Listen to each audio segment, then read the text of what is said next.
Oh, welcome back as per usual. How's it been for you? It's been good. I'm glad the strike is over. Now I can talk about shit. I know, openly. Like 118 days. Oh, that's a record, right, for the actors? I don't know. I think I read that was a record for the actors. I guess so. Man, well, and we got to shout out our young Chop back there. I was talking to him. Yes, we've met before. So good. Dog will hunt. Yeah, Get that bitch. has a coat hanger and all. I know. Very So jealous. good. Okay, so we're going to talk about Chop, of course, in a bit. But now that we're allowed to talk about things, can we just discuss Natty Knox? Sure. So, first of all, how did you get involved in filming that? I was I was at the Museum of Science and Industry, and I was just walking into the submarine room where that giant captured submarine is, and my manager called me, this is a couple of years ago, manager called me and said, this guy wants you in this particular movie, and I was a little reluctant to do it. I was just thinking, but anyway, just looking up at that submarine, thinking, God, that's a big fucking submarine. And it is. And that was where I said yes. So that was that moment of that was my aha moment, was Museum of Science and Industry. And I ended up doing it. It was Dwight Little is our director, and he had done A Nightmare on Elm Street. He's done Halloween. Yeah, 4. Halloween 4. I mean, he's he's got his he's a vet, and and then when he was able to add Robert Englund to it, was very cool. I've known Robert for a long time, but I don't think I've ever worked for him. With him, I have actually. He was the original Mayor Buckman in 2001 Maniacs, and then I replaced him in the sequel.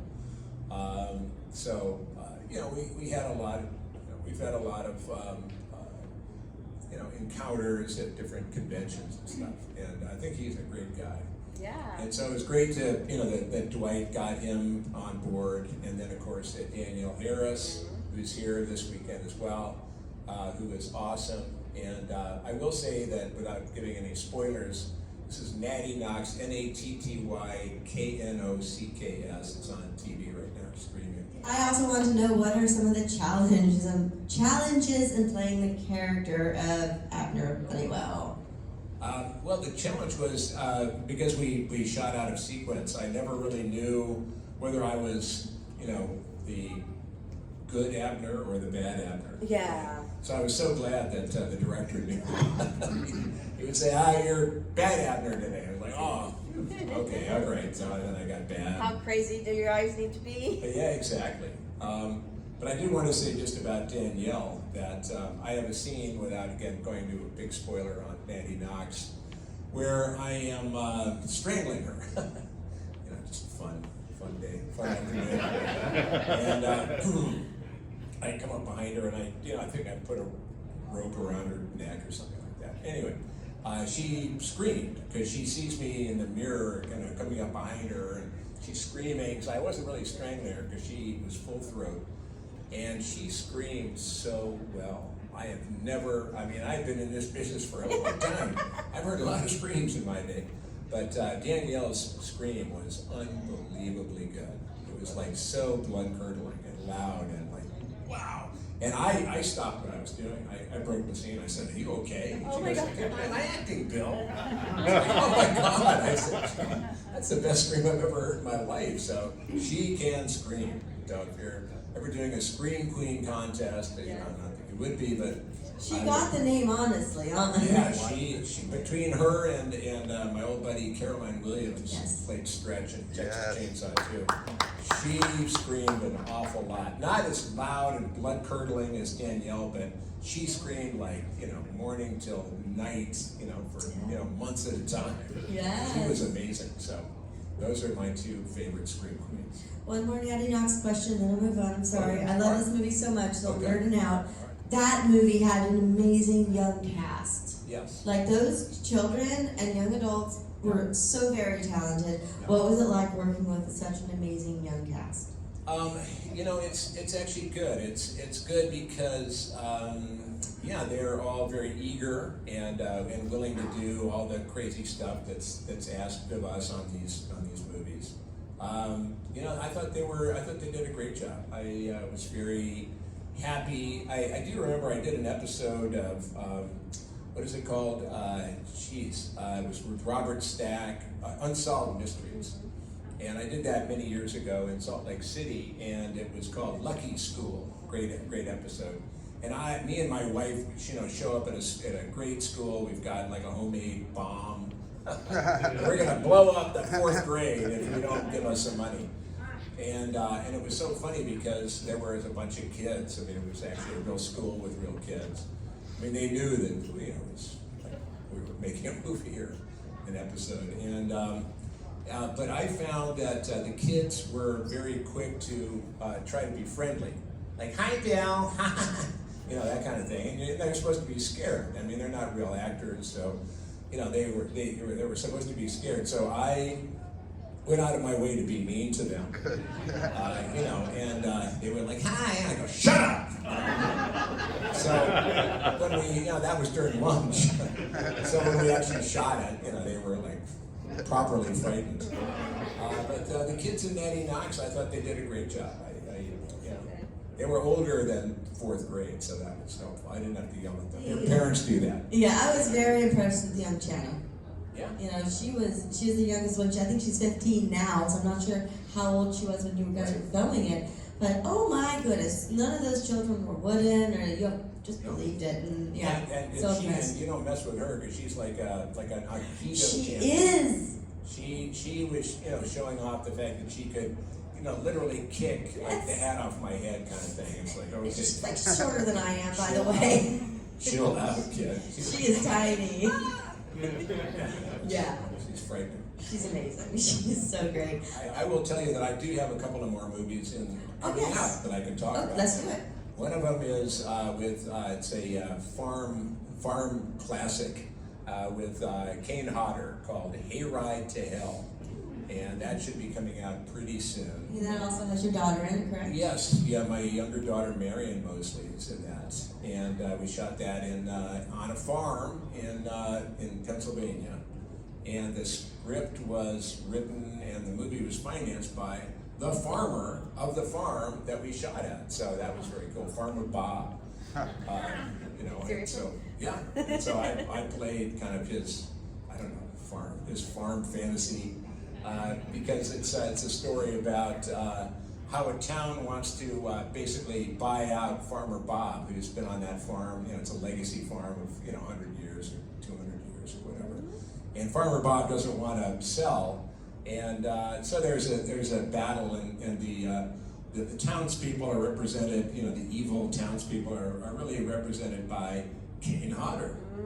And so it was a lot of fun. There was a scene, and I won't give you a spoiler, but there was a scene when they gave me, the fire department of the little town came out, and they had a flamethrower, real flamethrower, and they wanted to make sure that I, didn't burn myself up.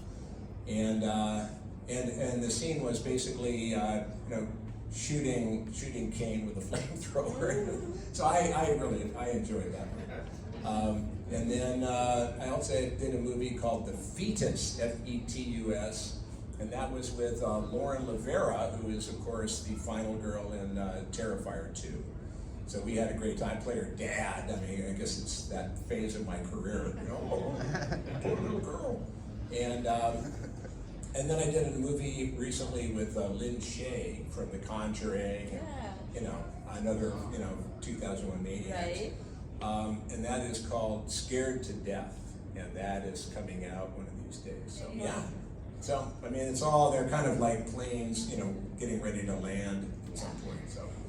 You probably do not have this information. Do you know if we're going to get a limited theatrical, it's going to be direct to streaming, or there are going to be physical copies for purchase? I don't know. At this point in my career, if the check clears and I don't get hurt, that's you're done.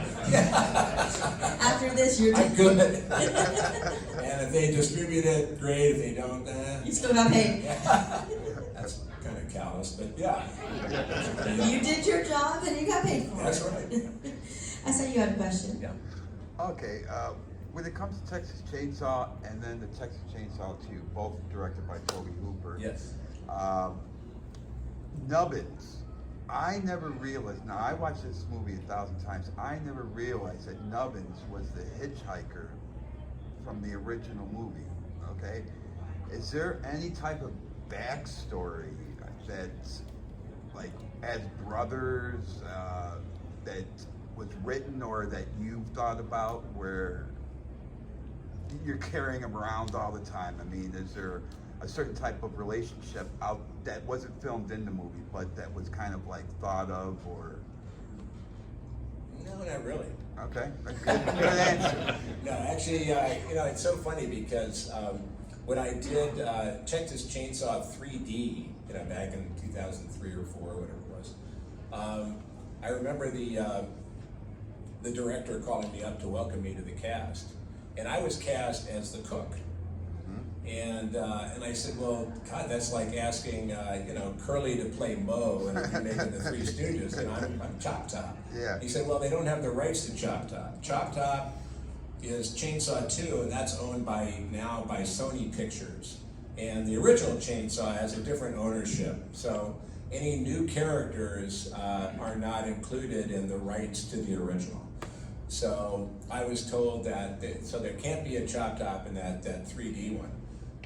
So you're going to have to play the cook. And I remember the director calling me up and saying, welcome to the cast, welcome. And I said, thank you very much. He said, you're playing the cook? Yeah. He said, well, how does it feel to be playing the father? And I said, well, the cook is actually the oldest brother. And he goes, no, he's the father. And then all of a sudden, this little voice in my head said, shut up, Bill. And that's how I've lasted this long. Shut up. Shut the fuck up.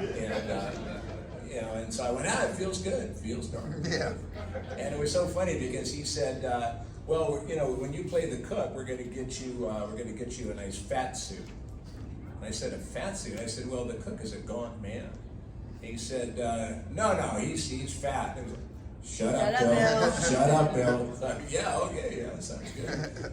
And so that was, anyway, so to your point, there are no parents. There's grandma and grandpa. There are no parents. The cook is the oldest brother. Then there are the twins, Chop Top and the Hitchhiker. And Bubba, aka Leatherface, is the baby of the family. There you go. So but we're all in meat, so that's good. Same mother? Probably. Okay. He's like, I haven't thought that Don't one know. out yet. Okay. Not even sure if the mother is human or not. Maybe just Yeah. It might have been a sow. I mean, the pigs. But your question is, what I understood it to be was that the Hitchhiker was around. That Chop Top went off to Vietnam. Yes. And came back with a head wound and the plate in his head. And that it was actually under his scalp, but it kept itching, so he just, jerry-rigged a coat hanger and, a little cricket lighter and started scratching away. That, to me, that's how I understood it. Okay. Whether or not that's true, or, I think you kind of have to figure that part out, but, yeah. I do remember, doing that Chainsaw 3D movie, which came out as Chainsaw, I don't even know what. I just remember they did some kind of a test screening, and they had some kind of a questionnaire for people that came to watch it, and they found out that the word massacre didn't test well. So they called it Texas Chainsaw 3D. They dropped the word massacre, and I'm thinking, who are they showing this to? Right. Massacre? Ooh, massacre. I don't want That's that. why we're going. Yeah. So anyway, there's many stories about that. I looked, the checks cleared, and I didn't get hurt. Yeah. Shut up, Bill. Yeah, right. Shut up, Bill. Could you talk to us a little bit about All American Massacre and why that was never publicly released? All American Massacre was originally just a 5 or 10 minute short that Toby Hooper's son, William, aka Tony Hooper, did just to show off his computer graphics skills. And that was probably back in '99, I think. And I remember him calling up and saying, we want to, I want to do this short, this little backyard thing. And he wanted me to be in it as Chop Top, and I was thinking, but of course his dad, wanted to get another job. So, so it was kind of, that was part of it. Was, yeah, okay, I'll do it. And when I got to work with Tony was great. It was a great story. It started out with Chop Top. 10 years later, in a cell in a mental penitentiary. And what I liked was that he still had his Sonny Bono wig, but then when he took it off, the plate was a lot bigger. And it just showed the passage of time that the more scratching, the bigger the plate got. And then there was the Sonny Bono wig damaged? Yes, the Sonny Bono wig was still there. And then there was a crew, a news crew, like a Geraldo Rivera news crew that comes to the warden's office and wants to interview Chop Top about the history of his life or whatever. And so then that starts a flashback. And the flashback includes the hitchhiker and Chop Top before Chop Top goes off to Vietnam. What I thought was really great about it, I don't know if y'all know this guitar player named Buckethead. Yeah. The Buckethead is world's greatest guitar player, by the way, and but he's tall and thin as a spring bean. And they wanted Buckethead to play Leatherface. And so they gave Buckethead a fat suit. Fat suits are hot, I guess, in horror. And so there's Buckethead in a fat suit, playing Leatherface. It was very funny. It just got, I think what happened was it just ended up getting, I don't know, it just kind of kept getting bigger and stranger, and finally just kind of, I think it was just kind of overwhelming. And it's out there. I've seen some footage of it. It's pretty awesome. But, I think there's something on YouTube, like, searching for the lost All-American Massacre. And I don't know. I mean, maybe it's out there somewhere. So keep looking. I will say that thanks to All-American Massacre, I got the job as Otis. Because I was called up right after I did that, and the guy that did my makeup is a guy named Todd Bates, since deceased, but he was a big Chainsaw fan and could do makeup, and he did the Chop Top makeup. And right after I did those couple days on All-American Massacre, I got a call from a friend of mine who worked at Universal Studios, and he was in charge of Universal City Walk, and there was a horror, I don't know if it's still on or not, but there was a little horror award show that in-house for Universal called the Igor Awards, and they were looking for an MC, and this guy called me up and said, "You're a monster, right?" And I went, "Yeah, I guess so." And he said, "Well, it was a paying gig, so that was exciting." And he said, "We want you to MC this horror award show." And I said, "Would you like me to do it as Chop Top?" And he said, "Well, let me get back to you on that." So he called up, and it turned out because I was an Army of Darkness, I was part of the Universal family. And so it was okay for me to be Chop Top as the MC of this little outdoor award show. And so I called up Todd Bates, I said, "Can you make me up as Chop Top?" And I had a ratty tuxedo, and I was going to do this MC as Chop Top. And so all that worked out fine, and then one of the award recipients was Rob Zombie. Who was getting an award for his videos and his, some scary kind of horror videos. And so he came out, and I introduced him. "Yeah, here he is, Rob Zombie." And he comes out and he freaks out. And he told me later, he said, "I was backstage listening to you, and I thought, that guy's doing a decent Chop Top." And then he comes out and he goes, "Oh my God, it's Chop Top." And so a month later, I got a copy of the script for House of a Thousand Corpses, and with Rob's manager at the time asking if I wanted to play this character called Otis Driftwood. I was like, "What the heck is that?" And so I remember reading the script going, "Gee, that's a big part. Otis, Otis, Otis, Otis." So that's how I got the job. So thank you, All-American Massacre. Yeah. I saw another question right there, sir. Yes. Yeah, I know you worked with Bill Ensemble on House Court Records before, right? And I just wanted to know, are you doing anything musically right now with them or anybody else? Not right now. I just put out another Spider Mountain CD mean, I still call it a CD. I don't know, some of you younger people might not know what that is, but. At least you called it a CD and not a compact disc. Yes, yes. But Phil wants to do something else. I mean, I missed him when he came through LA a couple months ago, but my two daughters were my proxies, and they showed up and they went backstage and hung out with Phil and his wife Kate. Yeah, I'd like to. He wants to apparently do some more stuff after we put out an EP called Bill and Phil, Songs of Darkness and Despair, another happy title for me, and it's good. And so he wants to do more, so I hope so. Also, I'm still hoping to find Buckethead again. Buckethead is very good at just vanishing, and I heard from him like about a year ago. After not hearing from him for like 15 years or something, and I heard from him, and we chatted amiably, and then he's gone again. So, but apparently he's doing shows, so I don't know. That's just the way it goes. So no hard plans. What I wanted to do is actually just put out a vinyl of some of my greatest hits. So that may come out sometime. One of my favorite roles you do is Luigi, or Rico. How much different is it working on a musical compared to like a normal horror movie? That's a real big difference. Because what we did for that movie, and maybe it's true, all musicals, is we recorded everything first. And then, weeks later we went up, we recorded the whole soundtrack in Los Angeles. And then, 6 weeks later we went up to Toronto to actually shoot the movie.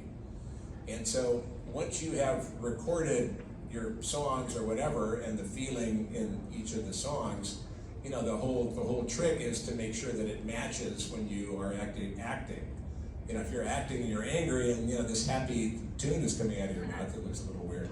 But that's why we had, I'm so glad for our director Darren Bousman, because he was very good about just making sure that when we recorded the song, that it was like it's going to match what he had in mind for the characters.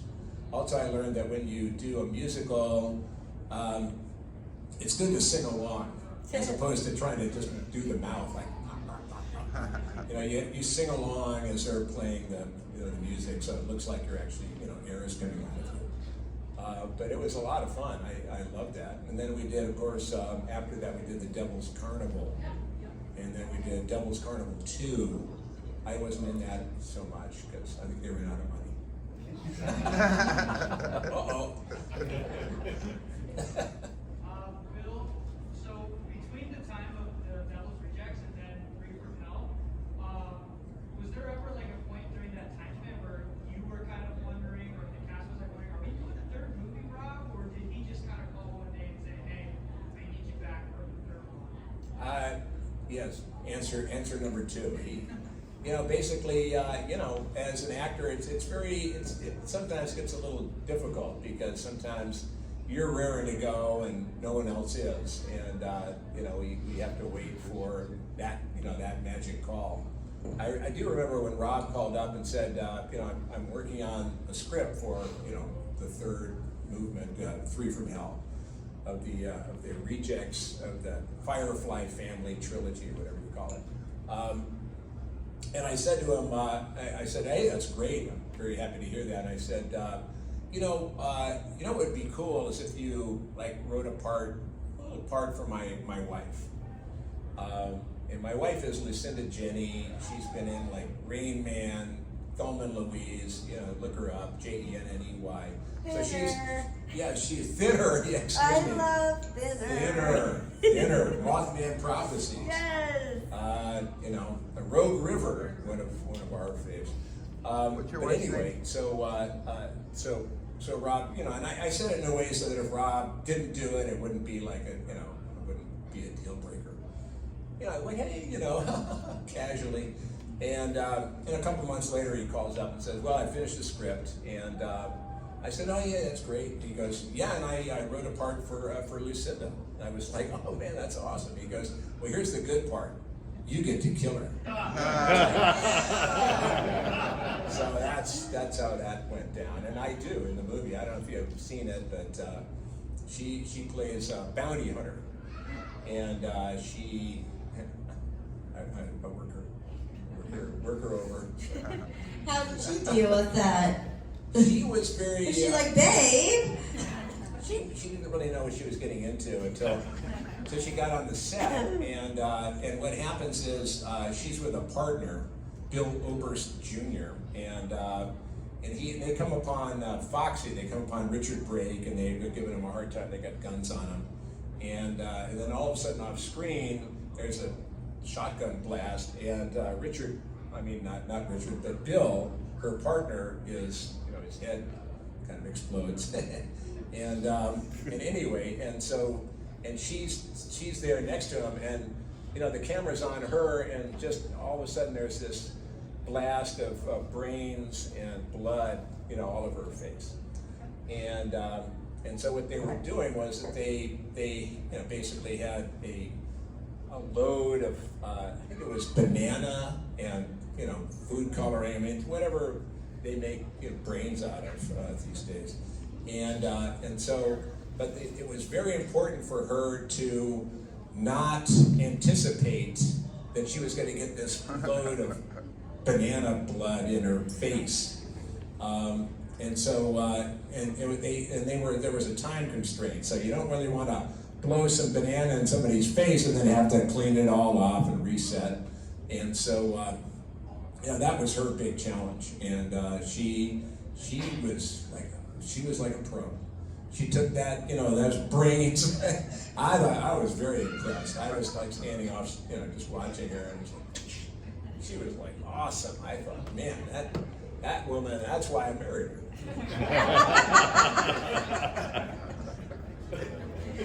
Yes. We were talking about Road River yesterday, and I was wondering, because when you told me your wife was working with you, and I'm like, all right, that movie is so fucked up. Yeah, it's fucked up. It's great though, I love Yeah. it, but I was just wondering if there were like any crazy stories. I know Art Alexis was in it from Everclear. You guys have like any like crazy banter between each other filming that movie, because it was so messed up. Like the sister ends up with the brother. Yeah, we made up a lot of stuff. Yeah. I do remember that Lucinda at one point has it's a rubber frying pan, and we have a captive girl, and we're working her over, and she escapes, and she like runs up some basement stairs, and there at the top of the stairs, there's Lucinda with this rubber frying pan, and she's supposed to hit her on the head and knock her out, but it's the frying pan's rubber.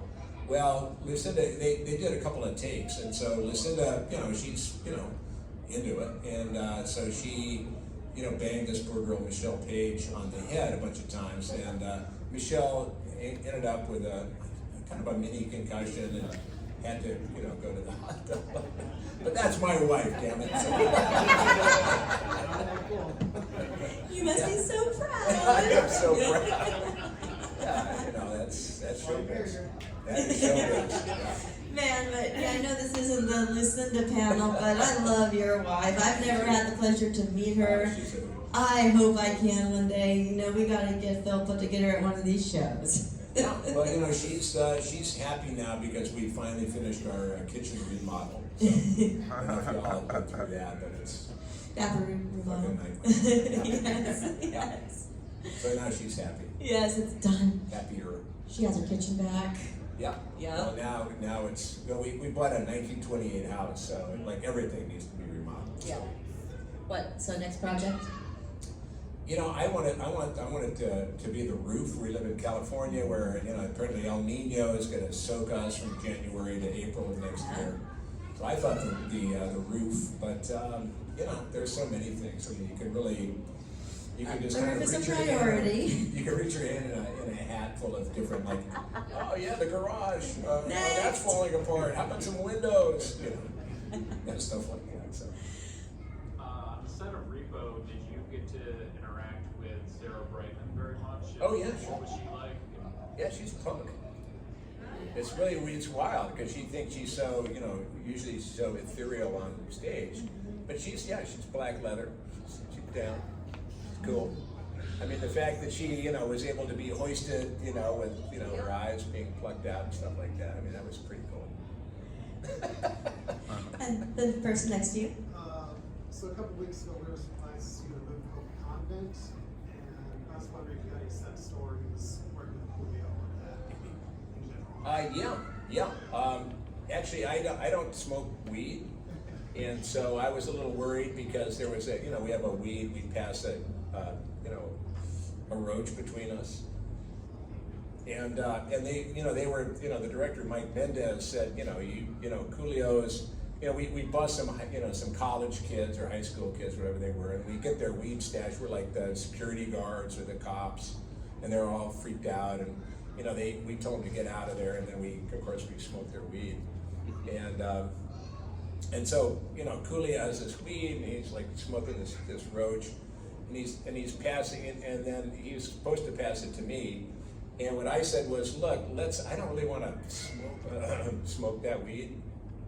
So, and I think it was just tobacco or something, but I don't smoke that stuff. So I said, why don't you not pass it? Just keep, hitting that roach. And then I'll say, hey man, don't bogart that, and, do all that kind of stuff. That was like my only moment. I gotta say though that when I did the Convent, I had come off, I don't think I had worked for over a year after Army of Darkness. And I think at that point I really thought my career was over. I don't know why, because I wasn't getting any work, so you always think this is the end. And I remember getting the job at the Convent through my cousin, who was like helping finance the movie or something. Somehow I got it was like a little, I was given like this little, golden ticket to be in the movie.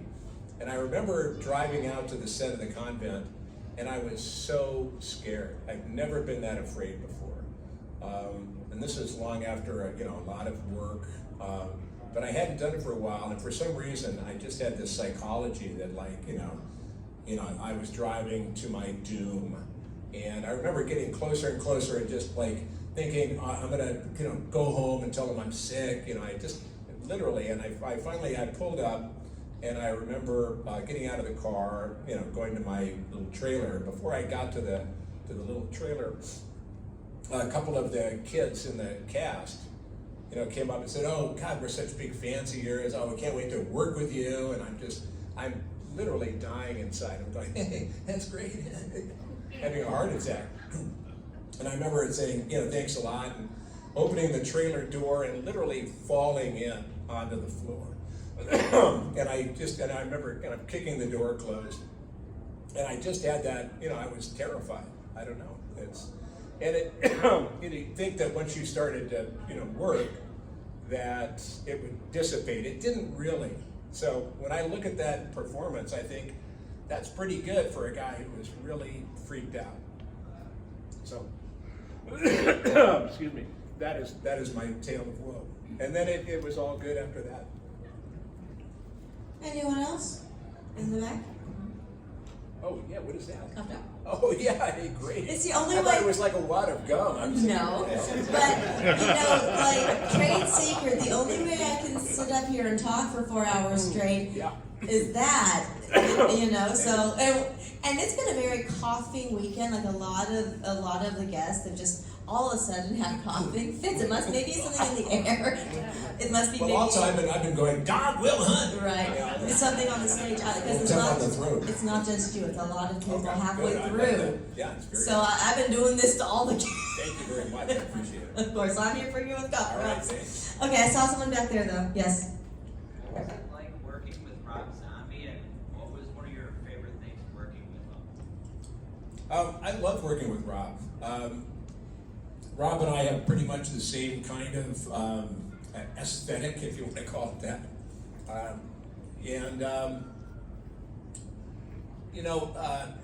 Working on House of a Thousand Corpses, he was a little formal, wouldn't really stick to the script, and it was his first film, and other for me it was just like I had to kind of I followed pretty much in lockstep.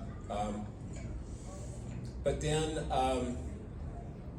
it's so funny because I didn't really know Otis for pretty much for the movie.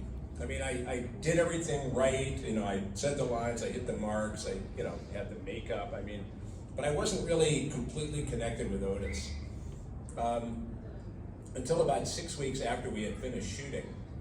And Rob needed to add a few more scenes or whatever, or a few more minutes onto our running time. And so we met over at Wayne Toth's studio, Wayne being the makeup guy. And that was for the Run Rabbit Run scene. And that's where Otis goes, hunting humans ain't nothing but nothing. They all run like scared little rabbits. Run, rabbit, run. Run, rabbit! And that was when I finally connected with Otis. And it was so funny because by then, by the time we did The Devil's Rejects, which wasn't that long afterwards, I was like ready. I consider House of a Thousand Corpses kind of like you're gonna buy a car, you go to the dealer, you kick the tires, you haggle, whatever is going on.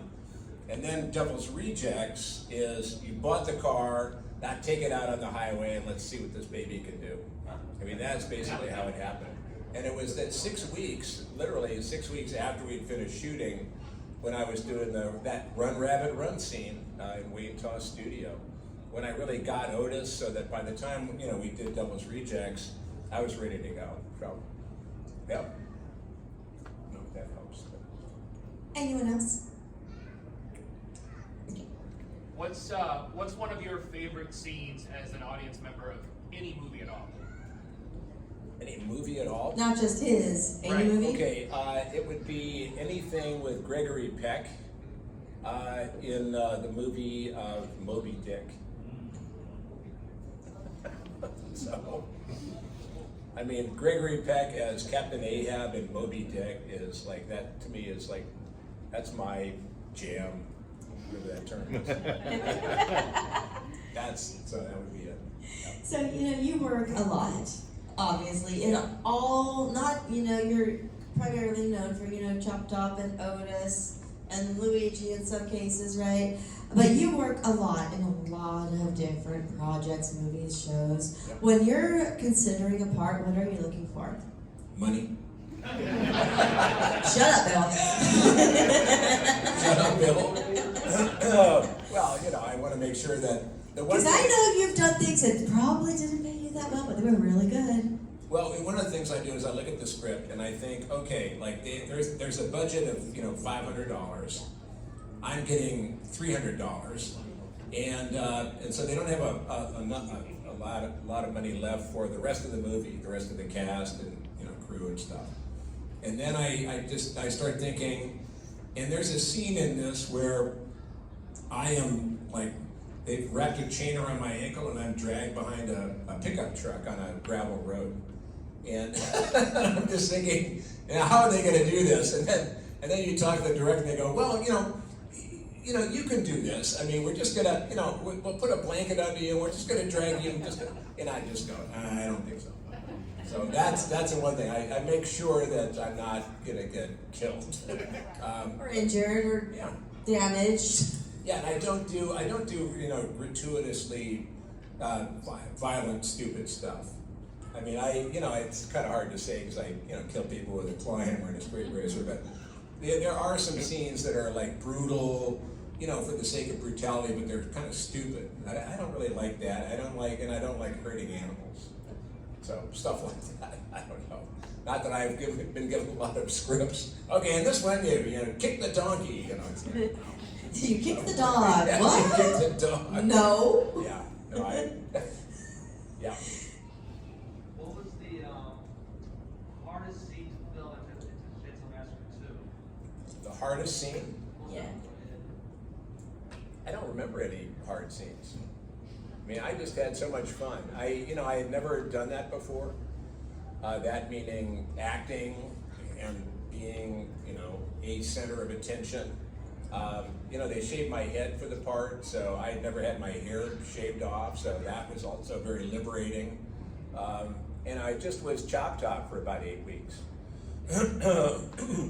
And I never really had I can't really remember. I don't think I really had a hard scene like that. I mean, everything I did was with a lot of joy. I just was so into it. I didn't realize that, and because it was, for me, it was a discovery process, because I grew up in Barrington, not too far from here. My dad, worked in a company that made, tank cars. We're not actors, and it never occurred to me that you could actually do this for a living. And I got on the set of Texas Chainsaw, and I was making like $2,000 a week, which was insane. I mean, I was in New York before that as a freelance writer, making maybe $350 a week. Good news is I had a cheap apartment. But, I never knew that you could actually do this and make, a decent wage. And I had the kind of fun I was having. It was like I was really, that's why when people ask, what do you like, Otis or Chop Top or Luigi or whatever, I mean, it always goes back to Chop Top, because that was like, holy shit, you can do this for a living? Are you kidding me? This is like a career?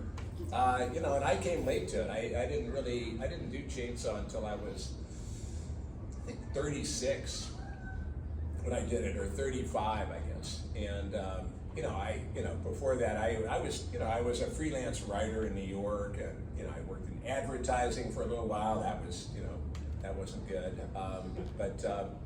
So I just didn't know that you could actually do this for a living. And I am so grateful that, one thing leads to another, especially because this is my favorite genre. When I was a kid, I would crawl down, I would, step over the creaking boards at midnight. There used to be a show on called Shock Theater. Some of you guys might remember that. And, just stuff like that. I mean, that's what I was into. And so to actually, be a grown up and, to have that as a career and to be able to do that and, make money and have I'm in a union, it's like picketed, and, I've raised 2 kids. I mean, it's fucking awesome. And, it's like, it was one of those kind of a pinch me moments. So, very happy to do what I do. And P.S., in my genre, in this genre, the older and uglier you get, the more work you're on. How cool is that? I'm down. Looking back on your performance as Chop Top, are there any changes that you wish you would have made, or like you're like, I wish I could have done something different there? Not really. When I was finished, it was July 4th of 1986. We had just shot for 24 hours because Canon Films was going to pull the plug on the production. So we just crammed it overnight and got everything done. And we were a wrap, and I went back to my little trailer. It wasn't a trailer, it was a honey wagon, like a little compartment. And I was getting ready to, I was taking my clothes off, putting the regular clothes on. Actually, I'd already done that in the wardrobe trailer. So I was in my civvies. There came a knock at the door, and I opened it up, and there was Toby's wife at the time, Karen Hooper, who was our wardrobe mistress. And she had an open cardboard box with Chop Top's wardrobe in it. The purple tie-dyed shirt, the bell bottoms, the whole deal, the vest, the whole thing, as Chop Top can show you there. And she said, here, this is for you. And this was 1986, so this is pre-eBay and everything. And I took a look and I said, I would never wear any of that. And so I rejected it. Well, fortunately, the set photographer said, I'll take it. So he took it, and of course, I started to regret it later. And but about 15 years ago, I got a call one night from the set photographer, and he said, look, I'm trying to empty my storage locker, and just wondering if you wanted your costume. And I said, yeah. And so I ended up, getting the original Chop Top costume, which is in my closet. And then I also had, I got an email from a guy who was friends with the main makeup guy for Chop Top, a guy named Sean McEnroe. And Sean had taken, Tom Savini and Sean had taken the 2 head plates that I had as Chop Top. And this guy was emailing me and said, look, Sean wants to know if you want to buy the head plate. And I was like, geez, yeah. You know, and I talked to a friend of mine, and I said, how much should I offer the guy? Because I didn't want it to go to eBay and get outbid, because that was going to kill me. And he said, offer him like $1,500. So I was thinking, God, that's a lot. So anyway, I did that, and I had a friend deliver that cashier's check, and it was up in Seattle. It was some secret meeting at a Starbucks. And you got the money, you got the plate. I did all that, and so I got the plate. I got the plate, and I got the costume. So it's very cool. And just a couple, 3 weeks ago in Spooky Empire, another big horror convention in Florida, I did a Bill Johnson Leatherface, and I did a in-costume photo op as Chop Top. And I have a great girl named, her name is Nora Hewitt, and there's a show on TV called Face Off, and she won a season of Face Off. So she's the only one that I let do the Chop Top makeup, because if you screw it up, it looks really stupid. And so just 3 weeks ago, did a wonderful photo op as Chop Top with Billy Bob, Leatherface, and we had a ball. So. I love Face Off. I love Mike and Mackenzie Westmore so much. All right. Like so very much. So like amazing family of artists. All right, last and final question, real quick. What advice would Bill Moseley give to Otis? Give to Otis? Mm-hmm. Give yourself up. I think that's a perfect way to end this. Thank you, Bill.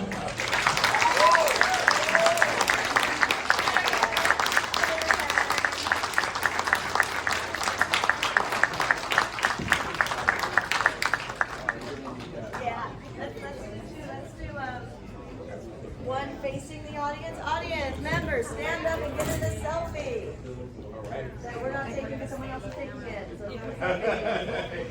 but he can get a better angle than we can. Okay, taller. Or turn it around so you can.